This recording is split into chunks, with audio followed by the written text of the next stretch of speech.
इस वक्त हम मौजूद हैं बागपत के ढिकोली गांव में। ये वो गांव है जिसको फौजिया गांव कहा जाता है। 10,000 की आबादी का है गांव, जिसमें से लगभग 60% लोग फोर्सेज में है, आर्मड फोर्सेज में है, जिनकी 5 पीढ़ियां देश की सेवा में बीत गई है। इसी गांव में हम मौजूद हैं और बात करते हैं सबसे सीनियर, सबसे वयोवृद्ध लच्छी जी से, जिनकी उम्र 90 साल से भी ज्यादा है।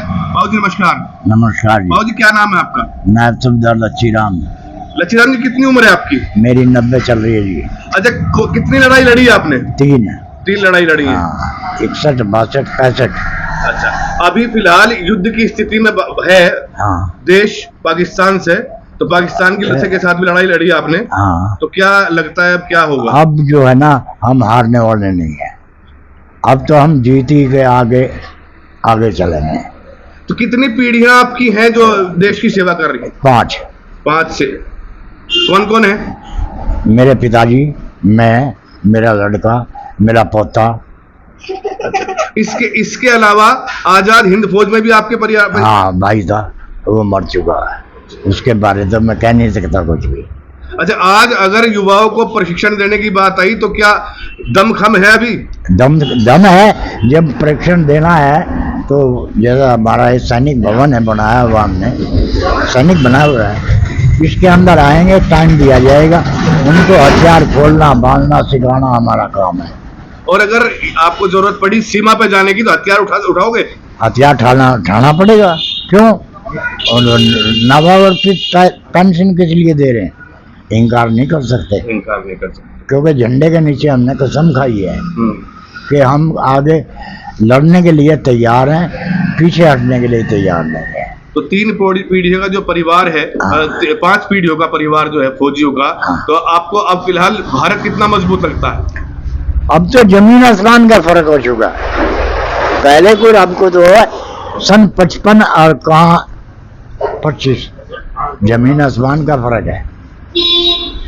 ये लच्छी राम जी थे, जिनका कहना ये है कि पहले के भारत और अब के भारत में खासा फर्क है, और आज के मौजूद हालात में यदि जंग होती है तो भारत न सिर्फ 21 छूटेगा, वही पाकिस्तान को नेस्तनाबूद कर देगा। इन्हीं के साथ इनके परिवार के कुछ लोग भी हैं जिनकी स्मृतियां जुड़ी हुई होंगी। क्या नाम है जी आपका? पवन कुमार जी। पवन जी, आपके पिताजी हैं?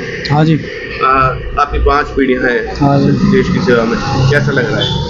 हमें जी गर्व है आर्मी से। हम इतना कहते हैं कि जो आर्मी अपने बलबूते पे हम अपने बच्चे को भेजते हैं, हमें गर्व होता है कि हम देश की हिफाजत कर सके। अच्छा, तो ये गांव को फौजिया गांव क्यों कहा जाता है? फौजिया गांव इसलिए कहा जाता है कि हर आदमी की इच्छा, हर घर परिवार की इच्छा है कि हम फौज की सेवा करें और ज़्यादा से ज़्यादा उसको टाइम फौज को दें, तो आने वाली पीढ़ी जो है वो हमारी सक्सेसफुल हो और हमारा देश बिल्कुल गौरवशाली हो जाए।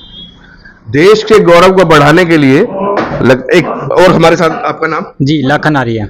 लाखन जी, फौजिया गांव कहा जाता है, इसी गांव के रहने वाले हैं, आपके बुजुर्ग भी बैठे जी। हैं, तो गांव के बारे में कुछ बताइए। कि गांव के बारे में तो ये है कि हमारे यहाँ तो बहुत जुनून होता है, बच्चों को लेकर, युवाओं को लेकर जो है फौज में जाने का एक जुनून होता है।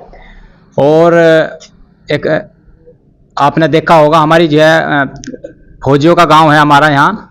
हमारे ताऊ जी है, इनके पिताजी फौज में थे, इनके जो है लड़के, इनके पोते, ये सब फौज में ही हैं। और हर युवा जहाँ यहाँ मतलब फौज में जाने की अपनी इच्छा जाहिर करता है और जो है देश की सेवा के लिए जो है मर मिटने के लिए तैयार है। ये ढिकोली गांव है जहां का बुजुर्ग और युवा दोनों ही देश के लिए बलिदान करने के लिए, देश की सेवा करने के लिए तत्पर हैं। ऐसे भी लोग हैं जो 90 साल के बाद अभी भी हथियार उठाकर सीमा पर जंग लड़ने के लिए, पाकिस्तान को जवाब देने के लिए जा सकते हैं। विवेक कौशिक, इंडिया न्यूज, बागपत।